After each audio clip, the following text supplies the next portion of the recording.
음, 천개의 뇌라. 천개의 뇌에 대해서 사천의 좋은 분위기 속에서, 시골의 분위기 속에서 책을 읽어보도록 합시다. 지는 어떻든 우리 머릿속에 세계의 모형이라 여러분은 내가 하는 일이 아주 명백하다고 생각할지 모르겠다. 너는 감각기관으로부터 입력을 받았어. 그것을 처리한 뒤에 행동한다. 결국은 동물의 성공과 실패는 자신이 감지한 것을 어떻게 반응하냐에 달려있다. 감각 입력이 행동으로 직접 전환하는 과정은 분명히 내 일부에서 일어난다. 예를 들면 어쩌다가 뜨거운 물체를 만졌을 때에 순간적으로 팔을 확 빼는 반사운동이 일어난다. 이 반사운동을 담당하는 입력, 출력, 회로는 척수에 있다. 하지만 신피질은 어떨까? 신피질 하는 일이 감각기관에서 입력을 받아 즉각 행동하는 것이라 말할 수 있을까? 짧게 말하면 아니다. 여러분이 이 책을 읽거나 들으면서도 아마도 페이지를 넘기거나 화면에 손을 갖다 대는 것 말고는 즉각적인 행동을 전혀 하지 않을 것이다. 수천 단어가 신피질로 쏟아져 들어오지만은 여러분은 대개 아무 행동도 취하지 않는다. 어쩌면은 이 책을 읽고 나서 나중에 행동이 변할지도 모른다.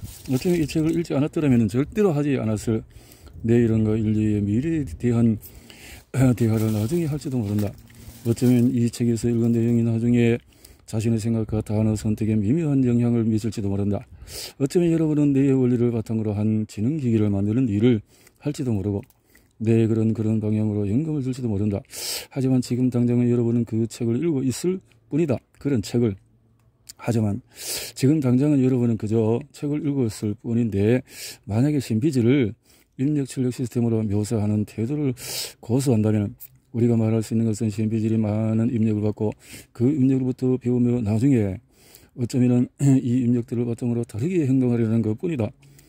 뇌의 작동 방식에 관심을 가진 그 순간부터 나는 신피질을 입력 출력 시스템으로 간주하는 견해는 생산적이지 않다는 사실을 깨달았다. 다행히도 버클리에서 대학원생으로 지내던 시절에 그것과는 다르면서 더 성공적인 길로 안내하는 통찰이 떠올랐다. 나는 집에서 책상 앞에 앉아 일하고 있었다. 책상 위와 방 안에는 수십 개의 물체가 있었다. 그때 나는 그 중에 하나만 아주 조금만 변해도 그것을 금방 알아챌 수 있다는 사실을 깨달았다. 연필꽂이는 항상 오른쪽에 놓여 있었다.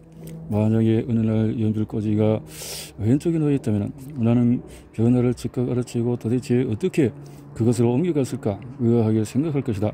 만약에 스테이플러의 길이가 변했다면 나는 그 변화를 알아챌 것이다. 스테이플러를 만지거나 쳐다보는 것만으로도 변화를 알아챘을 것이다. 사용할 때 스테이플러에서 평소 들은 소리가 나더라도 나는 그것을 알아챘을 것이다. 사천 텀이라 해서 책을 읽으며 스타일이 변하더라도 나는 그것을 알아챘을 것이다. 마우스를 오른쪽으로 움직이는데도 컴퓨터 화면의 커서가 왼쪽으로 움직인다면 나는 즉각 무언가를 잘못되었음을 알아챌 것이다. 무엇보다도 놀라운 사실은 내가 이 물체들에 집중하지 않을 때에도 이러한 변화들을 쉽게 알아챈다는 것이다. 나는 방안을 둘러보면서 스테이플러의 길이에는 이상이 없는가? 라고 의문을 품지 않았다. 또 시계의 시침이 여전히 분침보다도 더 짧은지 확인해 봐야겠어 라고 생각하지 않았다. 정상에서 벗어나는 변화는 즉각 내 머릿속에 떠오르며 그러면 나는 그것에 주의를 기울인다. 내 환경에서 일어날 수 있는 변화는 수천 가지가 되지만 내 뇌는 그 변화를 거의 즉각적으로 알아챈다.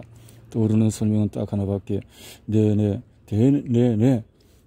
더 구체적으로 내 신비질은 내가 무엇을 보고 느낄 수많은 예측을 동시에 한다. 그거 볼 수밖에 없었다. 내가 눈을 움직일 때마다 내 신비질은 무엇을 보게 될지 예측한다. 내가 뭔가를 손으로 집어올릴 때마다 내 신비질은 가까이 손가락에 어떤 촉감을 느낄지 예측한다. 그리고 내가 취하는 모든 행동은 내가 듣게 될 소리에 대한 예측을 낳는다.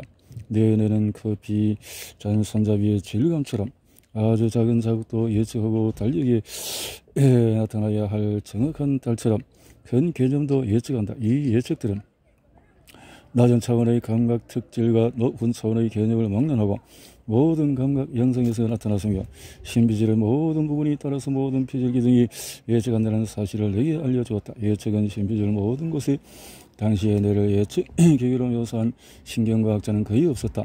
신비질이 어떻게 평행 예측을 많이 하는가에 초점을 맞춘 연구는 그 작용 방식을 연구하는 방법으로는 새로운 것이었다. 나는 신비질이 하는 일이 예측뿐만 아니라는 사실을 알았다. 그러나 예측은 피질 기둥의 수수께끼를 공략하는 체계적인 방법이었다. 나는 신경세포들이 각각 다른 조건에서 예측하는 방식에 관해서 구체적인 질문을 할 수 있었다. 이 질문들에 대한 답은 피질 기둥이 무슨 일을 하며 그 일을 어떻게 하는지를 알려줄지도 몰랐다. 내가 예측을 하려면 정상적인 것이 어떤 것인지 알아야 한다. 나는 전작인 이러한 학습과 예측을 탐구했다. 이 책에서 나는 전체적인 개념을 묘사하기 위해 기억예측 틀이라는 용어를 사용했고 내를 이런 식으로 생각하는 방법의 의미를 글을 썼다. 나는 신비질의 예측을 하는 방법을 연구함으로써 신비질의 작용 방식을 알아낼 수 있을 것이라고 주장했다. 이제 나는 기억예측 틀이라는 표현을 쓰지 않는다. 그 대신에 신비질의 세계의 모형을 배우고 그 모형을 바탕으로 예측한다고 말함으로써 같은 개념을 표현한다. 나는 모형이라는 단어를 좋아하는데 신비질이 배우는 종류의 정보를 더 정확하게 묘사하기 때문이다. 예를 들면 내 뇌는 스테이플러 모형이다. 스테이플러 모형에는 스테이플러 생김새와 감촉, 사용할 때 나는 소리 등이 포함된다. 내 세계 모형에는 물체들이 있는 장소뿐만 아니라 우리가